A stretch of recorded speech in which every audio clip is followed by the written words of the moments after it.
Oh man. And we're live, Mr. C. Yes, we are. Hey, awesome. Awesome. In this video, we are talking about Daredevil Born Again, episode 8, and I will not be doing this voice all of this time. Let me tell you, if you tried, you'd be double exhausted after the fact. That much I can say. I think For I would one, also be bored too, but by the cadence of my own voice, it would be get the point out, get the point out. But man, anyway, for a guy who are self-proclaimed resident comic relief across the Fanboy Cantina channel, across the Mr. C Dives In channel, our self-appointed comic relief known as Chai Star G, often is pushing for the cosplay. And now, lo and behold, you dig into the well, and here comes some Fisk-like white suit. How did you pull this off? this white suit coat is from a time decades ago that me and Chai Star G went to an 80s Halloween party and we were Crockett and Tubbs. So this is my Crockett jacket from, yeah, way back when. I must Still have been fits mostly. A little I wrinkly. must have been studying that night or something. Man, oh man, this is good stuff. It's been a minute since that event. All right, so we're talking about Daredevil Born Again, episode 8, and yes, it's Fanboy Kingpin. We'll do the same format of talking about overall feelings about the episode, and then we'll hop around to specific elements. Mr. C, your thoughts on this week's penultimate episode? Penultimate. Oh, we're invoking a little Mark Ellis to utilize the vocabulary of saying penultimate. So far, so good. So let's go back roughly 22 hours, 23, 90, 24 hours minus 90 minutes ago. I send you a single word review of my thoughts of the show from last night. I say overwhelming. Mm-hmm. Yep. You at that time had not yet finished the episode, partly on the time zone difference and all that. At that point, had you felt overwhelmed, or by the end of your first viewing, did you reach a status of being overwhelmed? Overwhelmed isn't the word that I would use, but certainly tense, anxious, and joyful that this amount of tension, this type of writing is being realized in the small screen form, right? It seems like, I think John Campea said this on his show. It's like MCU is back. It's back to its form. It's back to kind of what we hope to expect from this type of series. It was a phenomenal episode for me. Right there with you. I'm saying it is so packed. Like other times, you're like, how can they put this much great fight choreography into an episode? How can they put this much suspense into an episode? But how could they keep such a fast-paced, heavy-hitting, parallel structure, cutscene? Here's Wilson Fisk. Cutscene. Here's Matt Murdock. Back and forth, showing as we said before, it's somehow both a parallel process, yet also showing their pending collision of their interaction. It was just so well written. So well written it was. It is. It's so well written and so well executed. The use of color, this one felt probably most like a comic book for me, right? We've mentioned it before. The BB report kind of excerpts, and how it's kind of like those panels that you would see in the comics, where you're getting a sense of the rest of the environment and what else is going on. This one, the use of color, where when Fisk shows up, and you could I at a future time, I'd like to revisit some of the earlier episodes and contrast it with this one. in the beginning, I think you saw more color, more light in the office, right? In the mayor's office. The windows were open. And in this case, it's the shadow, it's the light that is hitting you, right? You see the white background for every time that Fisk is there, or it's like completely washed out with the white light. And then with Bullseye or Poindexter and his appearances, where that you see the blue tint. And then, of course, with Daredevil, it's the red tint, both in terms of blood and in terms of color filter. Just excellent. It reminded me most of comics, and also gave me, yeah, just as an episode, just one of the best of the series. Pardon the pun, but you are landing on the bullseye, and you turn up the flames. This man is cooking in his commentary. Oh my goodness. Let's Yeah, see. should I wear a suit coat more often? Is that maybe it? so. Maybe it does a little something there. I thought I was, instead of wearing a fanboy or a Mr. C t-shirt, I thought I'm leaving on my during the day. Anyway, so who do we got? Who do we got in comments now? Speaking of, Oh my goodness. Yes, the Greg Pin. I think that's awesome. That is perfect. That is awesome. I love that. and a more substantial comment from the Broaxium verse, a slow but amazing burn for this season. Period. Light on the jokes, thankfully. So not the usual dump truck. Yeah. Shots fired. Shots fired in the writer's room. All right. Past episode was tense from start to finish, man. Yes. Yes, absolutely. Absolutely. That entire sequence. Okay. So let's talk about parts of this episode. It did a near seamless transition from the last episode where we saw the murder or the shooting of Luca. And we had questions about, was Vanessa setting him up, or did Kingpin find out? In this case, I think we have the answer. Vanessa set him up. He needed to be taken off of his quest for the throne.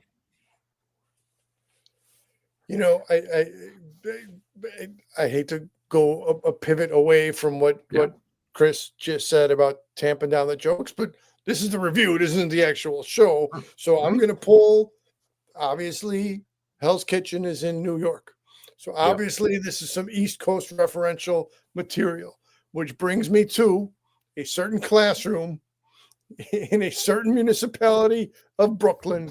And I'm talking the Sweat Hogs classroom when Horshack taught us long ago, when you least expect it, and everybody up and down the call sheet should have been listening to the words of Arnold Horshack.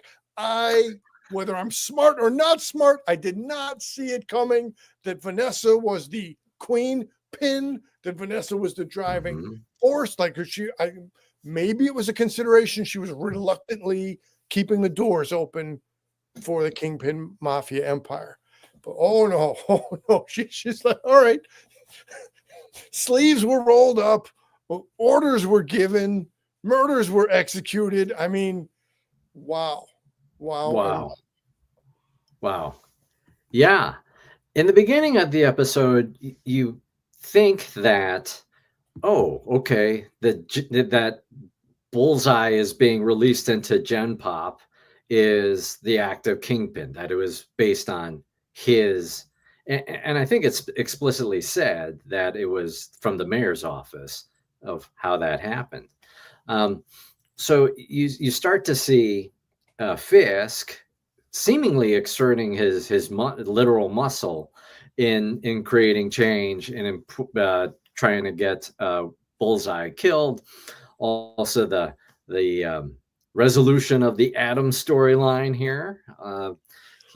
Fisk kind of washing his hands, letting Vanessa do what he said he couldn't, and then at the end with the dance and the revelation of who actually caused sought out the murder of Foggy. Yeah, it is quite the turn. It's not Kingpin, it's Queenpin, as you said. So let's go to the dance floor since you brought that up. We Mm. earlier episodes are identifying. Oh, this looks like a tribute or had influence from the movie Heat. Okay, so Mhm. now for the dance floor, right? I don't have it necessarily pinned down at just one thing. Little bit similar to a James Bond, in the espionage detective elements of putting together the clues right there. Little bit similar to, I'm talking the Tim Burton era Batman, the second picture, Michael Keaton, Michelle Pfeiffer on the dance floor. All of a sudden you realize, and because this is superhero genre, DC versus Marvel, now all of a sudden Matt's putting the clues together on the dance floor. So you're not realizing, oh, I'm Bruce Wayne, I'm Batman, I'm Selena Kyle, I'm Catwoman. It was a different realization, but man, that was I so missed the point. I wasn't even following along on a detective theme or detective element. I just took it as okay, Foggy's gone. We don't know exactly who ordered the hit. I thought it could, right? Why believe the Kingpin when he's sitting down with Matt in the diner? Kingpin could often be disingenuous or deceiving, right? He told Ben Urich, okay, I'm going to walk out of the apartment before he starts strangling Ben Urich. So so again, maybe I just followed the red herrings. Maybe I'm not the smartest guy. Hello, Michaela. But oh man, that just bam. It okay. Instead of Agatha all along, it Yep. was Vanessa all Goodness. along. Yeah, if there was only a musical number where they could have broken out into song like that. Um, from the comments, Chris Ryan writes, I didn't see it coming with Vanessa to that extent. To me, she was the queen because she kept Fisk sated and from going full not job crazy, nut job crazy. But to this extent, the swerve, as it's called, brilliant. Yeah, absolutely, absolutely, The swerve, the absolutely right. plot twist, and so the plot swerve followed the footwork on the dance floor. That there was the dance floor swerving, mind exploding, swerving, plot swerving, all concurrent experiences. And then it just as a side note, right? So on the appearance of Kang in the Disney comics rendition. So there's right many archetypes of villains, or villains can have many different features to them. But a common feature between Kingpin and Kang, Kingpin to Vanessa, Kang to Ramona or Ravona, just the desperation, the absolute need to be intermeshed and intertwined. So man, oh man, once Vanessa put a bullet in the head of poor Adam. He's sitting there in the cask of Amontillado. He's trapped down in the basement. That's Once good. she committed, look at what the power swell. So again, the amassing power. Then to come back however many episodes ago when they're at the previous function, maybe Kingpin's getting checked a little bit about there's other wealth out there, but then he was on like a power grab, an adrenaline rush, and he's verbally verbal sparring again, trapping people in the corners to try by rhetoric, condemning people to the swordsman to cough up big cash for him. It was Mhm. wow. The ascension of the Kingpin. Just about the murder of Adam that happens in this episode. The From what I understand, originally in the production of Daredevil Born Again, there were several episodes that were created, and they generally worked okay. But then the feedback from um, others was, "Hey, this needs to go into a different direction," such that there was a creative reboot. New showrunners came in, And this episode, along with the next or the finale episode, and I think episode 1, were led by this new creative team, by the new showrunners. This episode and the death of Adam here, the way that it's filmed is so strikingly violent and gory, right? It it's the much of this season has been about not just Daredevil or Matt Murdock being born again into the Daredevil character, but also Fisk being reborn again into the Kingpin character. So here with was I frozen? Am I? No, I don't no, know. no. So I'll tell you, I was okay. Behind the curtain, behind the scenes, I was Yes. trying to adjust the Uh-huh. screen so we would be at the same level. Oh, And okay. in doing so, I knocked off my visuals. I That's literally right. had to log back in. So I was hearing your voice and trying to Okay. discreetly keep a That's poker okay. face while I We're logged fine. back in. But now back So, to the we're okay, good. The season has been about Murdoch being born again as Daredevil, Fisk being born again as Kingpin, and in this scene with Adam and Vanessa and Fisk, you also have the tension between Murdoch and Heather together, and both of these things, both of these stories coming to both of that those relationships and the tension coming to a head. So with the filming of this scene, the scene with Adam, yeah, there's other ways to show the shooting of a character. No, they do it where it's as though you are Vanessa holding the gun, and you are shooting him twice in the chest, once in the head, and it is brutal as heck. Unlike anything I can remember seeing in anything tied to Marvel, that level of brutality and violence. And other yeah, people come around on the interwebs and do reviews and chat and such, and maybe those people are actually film school people or to some. So we're not film yeah, school guys, no, but I know a point of view of a murderer when I see one, and it was absolutely graphic and man, and again unexpected. Now I expected a bad outcome for Adam. Either he was going to stay locked down, or eventually Wilson Fisk was going to terminate his existence, but did not see it coming that Vanessa would bring about his demise. I mean, I thought it was leading up to Vanessa pulling the trigger. You saw the tension, Fisk signaling. As I've watched the episode twice, Fisk signaling, I've got issues, so I've changed, Vanessa, but that he can't kill Adam because of his commitment, and so I need you, Vanessa, to do it for me.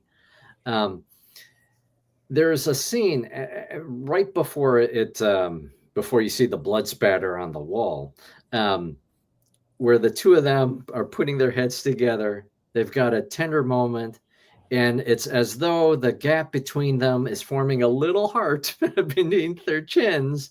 Yep. But you see the corpse of Adam with a bullet in his head, right in the middle. That's chilling as heck. And yeah, kudos to the filmmakers for being able to realize such a horrifying scene. Now, as you're delineating here, right, the primary two relationships. Let me not look at Chris's comment. Let me Oh, yeah. thought, but we'll get Chris's comment up in a second. Yep. Is the parallel experiences between Wilson Fisk and Matt Murdock, and then the parallel relationship experience Wilson and Vanessa, Matt and Heather. But now to add in that other supporting cast element, as we got to see from BB Urich and Daniel, and then as BB and the police chief are speaking, she is full well aware, as we questioned earlier, does she know, does she not Mhm. know? She is full well aware that Kingpin most likely had murdered her uncle, and she is putting on, to no doubt, to great to great internal distress, putting on the face necessary to try to manipulate Daniel towards getting a resolution, to being able to have hard evidence that Kingpin did murder her uncle. So now, BB, that we've one piece of information revealed about the character, it gives so much more definition to the character from just that one piece of information. My gosh, I also look forward to, just as we're at just finished episode 8 of 9. Mm-hmm.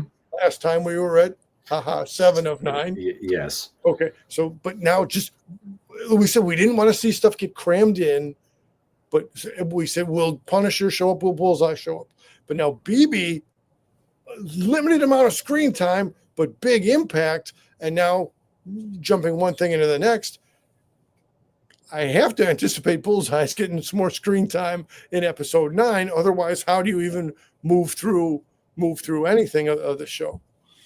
No, absolutely. About BB, now I really love the character. In the beginning, you're still trying to figure her out. Is she an opportunist? Is she just trying to build her BB report channel? Is she completely oblivious? No, she's actually playing the long game here. And that's phenomenal. Brilliant strategist, wise beyond her years. Daredevil, the man without fear. BB Urich, the journalist, the contemporary video journalist without fear. Let's get to Chris Ryan's comment here. MCU is best, to me, when it's street level with Daredevil or Luke Cage, etc., and the military espionage style of Cap, Falcon, and Winter Soldier. Absolutely agree. Absolutely agree on all fronts. If there's something that I am lacking or missing from the movies, is now with the introduction of the multiverse, it feels like there's not as many stakes, right? As you pull from a different Earth, pull from a different multiverse or wherever, or, the stakes feel a lot lower. It's that there's a report that Chris Evans may be coming back in Doomsday because he can be Captain Hydra. It's fine, like Chris Ryan's will often talk about Star Wars, just give me. I will still watch it. I'll watch whatever the heck it is. But the stakes are different than how we started this with the MCU. Here, the stakes are real. White Tiger is not coming back. Foggy is, if he was to come back in some fashion, I understand in the comics he did die at some point, and then whatever. That would diminish the stakes. So, yeah, this more grounded approach is part of what makes this awesome. Concur. And it continues to be awesome in a bunch of different ways. Let's see what Chris is. Oh, yeah. I agree with that. His niece will take up the White Tiger mantle, I think. Yeah, I think it's absolutely set up It's that the way. qualifier of I think at the end, but absolutely that has to be what's coming. And as you said, I don't know specifics of how or if there would be an integration into Young Avengers, or would this be a separate business? But then from the St. Patrick's Day episode, you have Ms. Marvel presence looming around, and again, a bit of magic in the bangles, a bit of magic in the amulet. So that would be some. There, so many possibilities to continue to keep us on the popcorn and at the edge of the seat.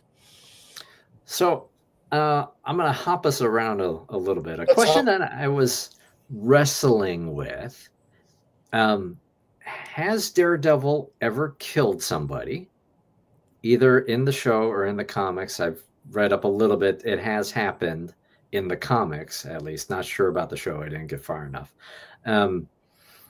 And regardless of the answer, do you think that when Matt Murdock shoves Bullseye's head into the table, that he knew that that was going to dislodge something and allow him a way to escape? Did he know what he was doing there?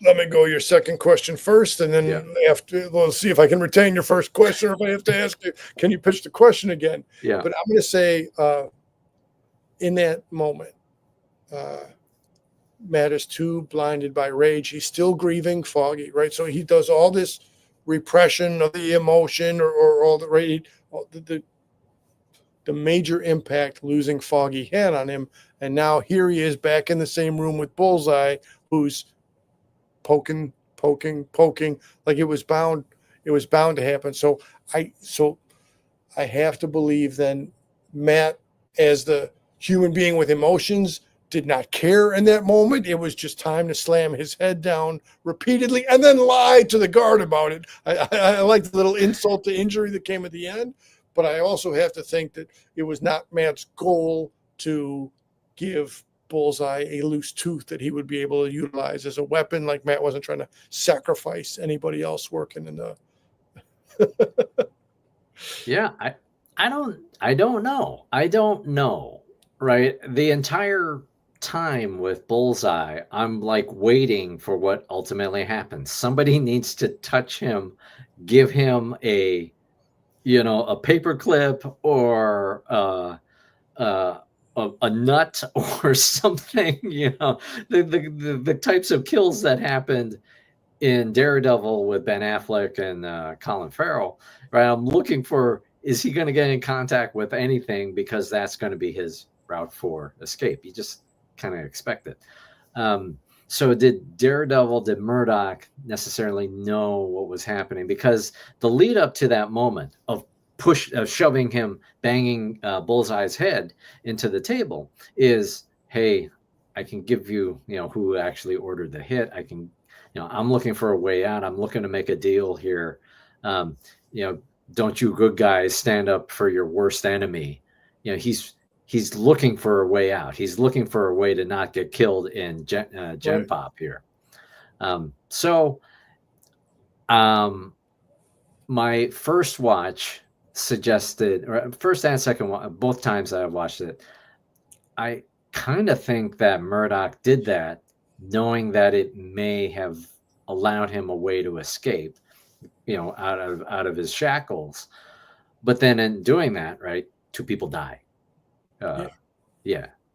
So that feels asynchronous or out of sync with kind of Murdoch's values. So and so that goes back to my first question: has Murdoch killed people in the show before?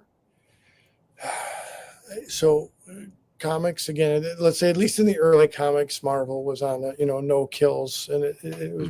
So is it possible that under Frank Miller's time, or somebody who's come after Frank Miller, it's possible? And I don't have that depth of knowledge. And hey, if you're watching live, or if you're in the comment section afterwards and you follow the Daredevil comics with some to a greater degree than either of us, feel free to cite a year or a issue number or some manner of reference.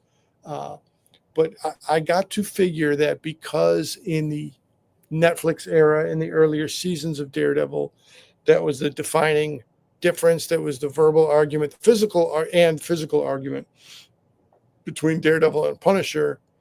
Punisher was critiquing, hey, paraphrase, hey, Red, you beat them up, they come right back. My way is the real way. You got to kill them. So Chai-Star G literally chiming in there on the text line. You can feel free to jump over into the comment section or what have you.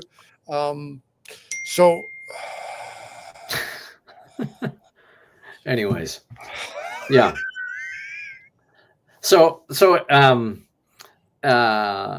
with okay, on the theme of does Daredevil kill people, I had expected when you at the very end of the episode, he's putting the pieces together he's figuring it out. We've got Detective Matt Murdock on the case here. He's figured out that it's Vanessa that's been pulling the strings. It was Vanessa that ordered the hit on Foggy. And he looks up, he hears the cocking of the gun and looks up and sees it's Bullseye with the rifle, or not sees, but yeah, he knows that it's He has to perceive in that regard. Yes. he has perceived that it's Bullseye. So I had wondered, oh my goodness, is he actually going to take Vanessa and put her in the path of Bullseye's bullet? That's what I thought was going to transpire. And how insanely dark is that? But that doesn't seem, that doesn't seem to be Murdoch's character. Matt Murdoch and his attachment to faith, his attachment to his ideals. Yeah, that's not something that I'm willing to do. Instead, I'm willing to throw myself in front of the bullet for my worst enemy. So, and I have to figure the athletic, acrobatic, aerial artist specimen that is Matt Murdock, Daredevil, was well aware of Bullseye's precision, and I didn't do a trajectory as to calculate exactly where the bullet would have struck Fisk, but I'm pretty sure Daredevil timed his leap, timed his swerve so that he would take the bullet just off the shoulder, like he's not sacrificing himself. But now see, what's the fallout from that? Because now, last time around, Fisk was able to control a media narrative and say it was the task force who apprehended Muse. But now you have a room full of witnesses to say Murdoch was in front of the bullet. So that, and there's only one episode left. How are they going to wrap everything all up? But I'm saying, in the wrap up that's coming in episode 9, I anticipate some clever dialogue to explain from Matt Murdock, to explain what his thought process was, to exactly, I figured I'd take it in the shoulder and then blah, blah, blah, blah, blah, whatever else they know in the writer's room that we don't know as we sit here in our respective filming spots. So in the chat, we've got Chai-Star G. So welcome, Chai-Star G. And Jim Gamble does point out something that happens in the first episode of the season. Daredevil threw Bullseye off the building. So I think he's down to kill if he gets pushed far enough. That makes a lot of Jim, if you want to bring up obvious points that were escaping us at the time, then yeah. I don't think you figure, well, I'm sure he'll live as he threw him off the building. So, but again, in the immediacy of Foggy being murdered, or in the months or however long of the timeline afterwards of Foggy being murdered, right? They're heroic character, yes, but also far and can be pushed before their logic and their morality can take a swerve and come out, with an animalistic response. Yes, I think that's right. And what? I'm clicking on it, and nothing seems to be happening. It's showing not. Oh, you were clicking on it too. Yeah. No, I didn't. My hands were off the board, but it's visible as I see it here. We're still working out the simulcast nuances, but hey, that's right. We're in Campbell's corner, and Campbell says not as calm and cold as Batman. Yeah, no, that's right. That's right. So we're 34 minutes in here, Mr. C. Hopping around again. Yeah, a criticism I saw on one channel about this episode, and perhaps the series overall, is about the use of the swordsman character, or Jack Duquesne. And the criticism that I saw here was there's not enough use of him in this episode or in the series. Feels like they're speaking to this world of vigilantes, but you don't actually see many vigilantes to begin with. I didn't feel that way because he is used in Hawkeye. He is in the Hawkeye series. It's not quite explicit that he is who he is, but it's set up where Jack Duquesne is swordsman, is the swordsman. So yes, this is not a wedding singer gig. This is a Kingpin thing. Thanks you, but but I am available for bar mitzvahs and parties. So let me know. Post in the comments. Yeah. So what the heck was I saying?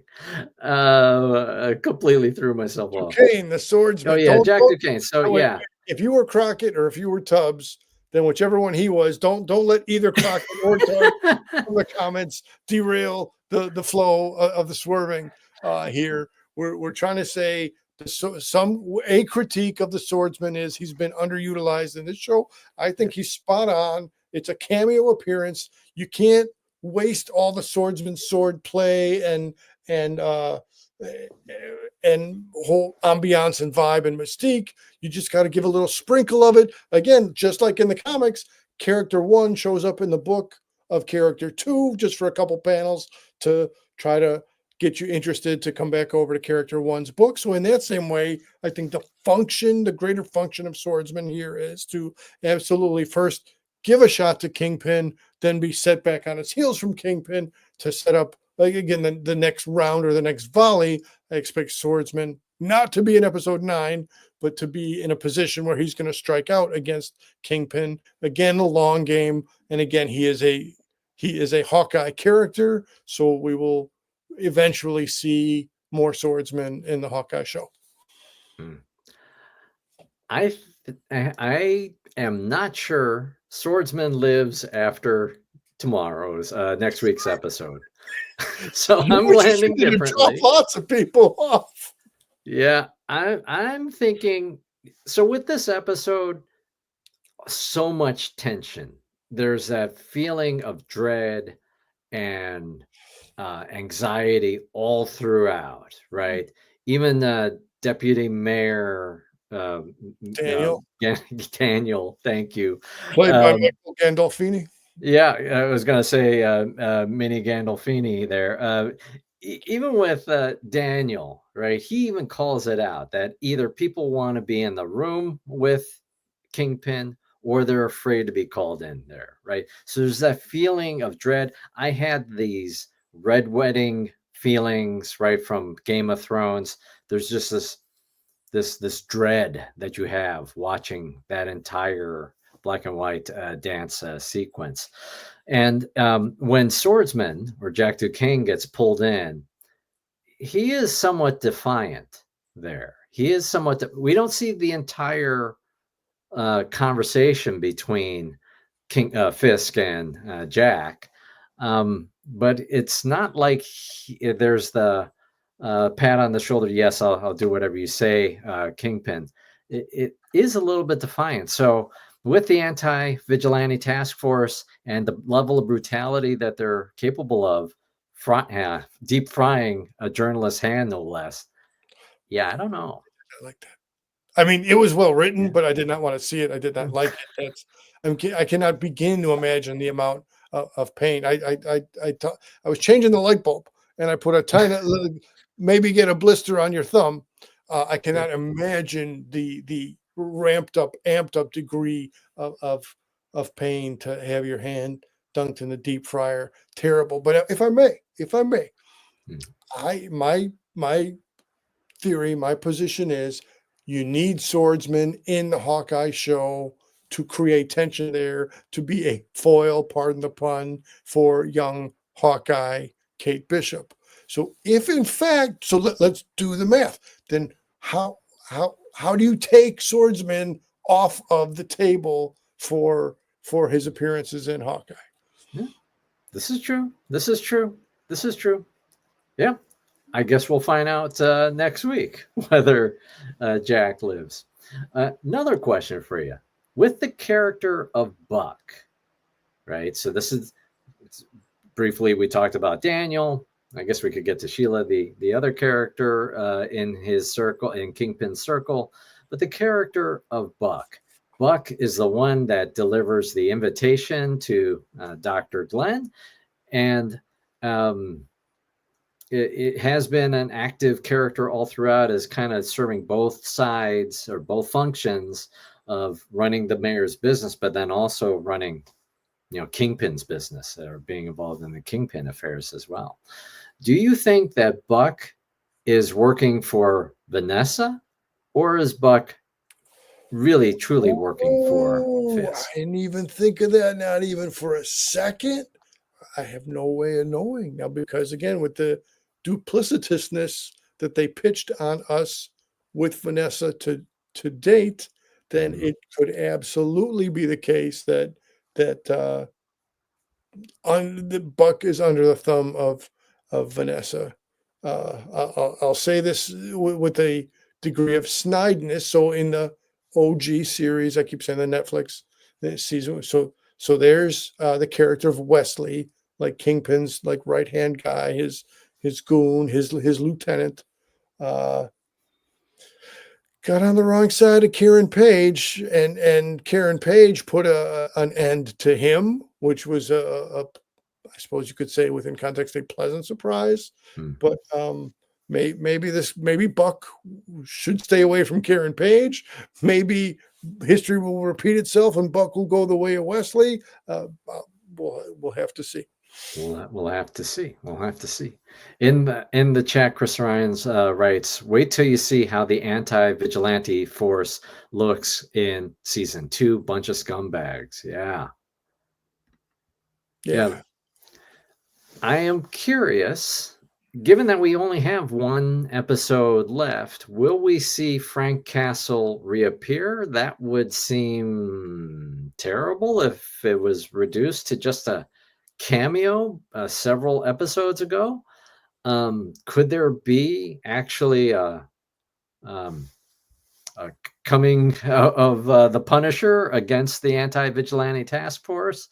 What do you think? Are we going to see Frank Castle? I think if we're getting like a 10-second, 30-second towards, let's say we're in the last 25% of the show, whatever that Mhm. equates to towards the minutes or what have you. And it's just literally that, like a foreshadowing, just a very small amount of screen time. And he's like, oh, whatever that's words to the effect of that's enough of that, or I forget the exact words in the poem he recites out of his daughter's book. But if he does something to announce he's about to go on the rampage and it's just very quick, to me that would work. But for my own taste, I need more Bullseye screen time coming up because I need to either hear Bullseye articulate or a flashback scene of how did Vanessa approach him, pitch to the idea, why did he agree to take it and do it, and I want to see Matt get his hands around Bullseye and give him a little bit more what for. Yeah, how awful is it, right? That Murdoch is in this position where he is looking for closure. He's looking to understand who um, had Bullseye do the hit on Foggy.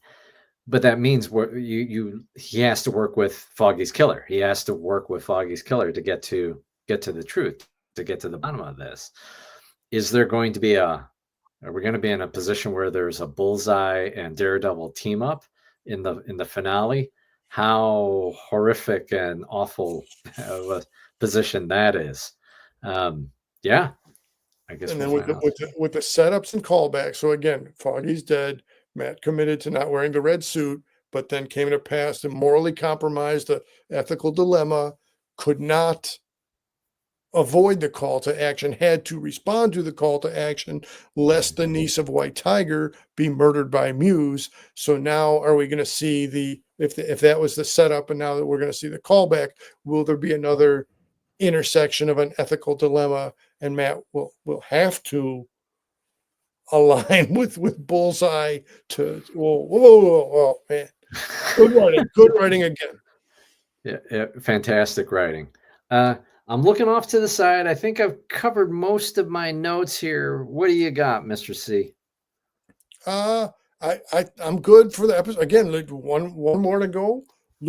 looking super forward to it. Sometimes I want to create a word by being in such a hurry. I'm jamming some words together.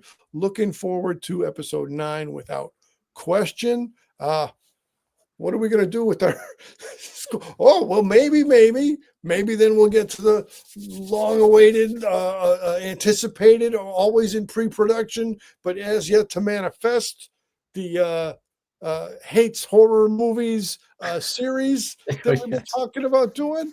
We could get to that, but before there it is. You can't start to wind down a show without Chester. When's the next live stream? I tell you what, pal, you yourself are going to be in the next live stream, because whether it's live from the floor while it's still open or whether you and me are back here, C2E2 Chicago Comic Convention coming this weekend, and absolutely going to provide on the Mr. C channel some C2E2 coverage, including the comic stylings and the creative wizardry of the mind of Chai-Star G. That's awesome. And if you are just hearing about the C2E2 convention right now, you can check out Mr. C's live stream from yesterday, where he has more detail about the event and the Sven appearances. It sounds like there's a little bit of, not swirl, but a little bit of changes. So you want to keep up to date with the latest information, the latest Sven news from Mr. C dives. And that was such a good setup you gave me yesterday with no GNUs, good GNUs, but we're going to deliver some Sven GNUs. Sven GNUs, yes. Okay, so we will talk about Nosferatu at some point in the very near future. I've been rewatching Andor season 1 because season 2 starts up in what, 2 weeks time, I think. Oh, all right. 2 weeks from now. Maybe so that may be a topic. It's been so long that I've when I'm watching the episode, the season 1 of Andor, it's like I'm kind of watching it for the first time. It's been so long. I don't know. And it's just as great the second time it feels. So yeah, I'm looking forward to talking about Andor. And I am also looking forward to opening up some toys. I've made some purchases recently from Broaxium Outpost. So I'm looking forward to doing some unboxing and coverage on that. And okay, so yes, I am conscious of this, that when I see, there's this whole thing like on social media where this, what is it, the Blanc du Blanc night thing, and sometimes I feel like folks are, it's like people are dressed as Colonel Sanders or better looking versions of Colonel Sanders. So I absolutely get that. And yeah, thank you there, Mr. Chris. And then what is it? Oh, yes. So with May the 4th, that will be coming up very, very soon. So we'll do our regular coverage of May the 4th deals and exclusives. And if I can, I would like to talk about some of the Star Wars Celebration Japan exclusives, some really, really amazing things that are coming out there. I am not going to that event. Wish I was there. But there's some really awesome exclusives that I would love to talk about there. No, I am not hanging out with. Yeah, no, that's. No. He can go anywhere he wants, but we don't have to comment up on the screen. But I would like to do a lighter comedic swerve here before we close out. I pitched specifically, I'd like to hear the thoughts of a Jim Campbell on this one. I'd like to hear the thoughts of a Chris Ryans on this one, so we know. May the Force be with you is the phrase going back to the first Star Wars movie. So then, hey, phonetically very similar to the calendar date of May the 4th. That's well established. Now, lesser known to me, but recently called to my attention, since here we are now on April 9, within the Star Trek verse, there is a recognition on April the 5th, known as First Contact, related to Zephram Cochrane inventing the warp drive and calling the attention of the Vulcans. So now we're saying 5/4, May the 4th, Star Wars. Now we're saying 4, 5, April 5th, Star Trek First Contact. Coincidence or not? That the dates, the numbers are inverted. Mr. Campbell, what do you have to say? Chris Ryans, what do you have to say on this one? Clearly, May the 4th is the more famous of the recognition of the days, but I just, once that popped in my head, Revenge of the Sixth. I tell you. Very nice. Very nice. My internet, while it looks like it's okay here, I'm seeing one bar in the StreamYard. Don't know how that works, so I got frozen a little bit here. But yes, that was a lot of math, Mr. C. I didn't catch enough of that.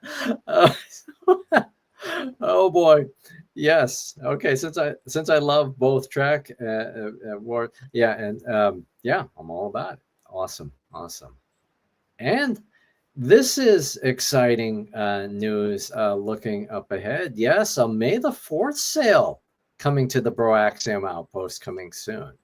Yeah, that's cool. Yeah, and in light of economic events, it might be good to just get it when you can now before the world implodes on us. So anyways, all right, any closing thoughts, Mr. C, that we haven't covered already? I think we've swerved out of the main topic of Daredevil, and that's fine to cover other concluding commentaries. No, just this has been from episode 1 through episode 8. It has been a great ride. I cannot imagine that it's going to take a dive, a la a Jack Murdoch dive from the mafia trying to fix a fight. There can be no fixer to derail episode 9 in 1 week. We'll have some real good stuff in front of us. And then again, we're in the best of ways to be content crowded to come back then to talk about that in 1 week. And I'll be breaking down C2E2 as post convention coverage. So good, we're in a good point between First Contact and between May the 4th. We're at a good spot on the calendar. Oh yeah, absolutely. Hit the like, hit the subscribe, do all the YouTube-y things. I just had a thing that popped in my head, so I'm going to stretch us another couple minutes here. Given that Murdoch is shot, are we not going to be able to see another fight between Daredevil and Bullseye because he may be off the table? Is there going to be a time jump? How does that work? Or is it just comic book show? He's miraculously comic book show. The bullets, the bullet wound is still clean up after the bullet's extracted, but he's ready to swing billy clubs. There you have it. There you go. I'll go with that. It went through and through, even though it didn't go into Kingpin. But yes, who knows? Who knows? Bullets mean nothing to superheroes. That's right. That's right. All right, we're going to close this out. Thank you so much for watching. Looking forward to chatting next week. Over and out here on Fanboy Cantina, and Mr. C dives in. Take care. Good night, everybody. Thanks, everybody.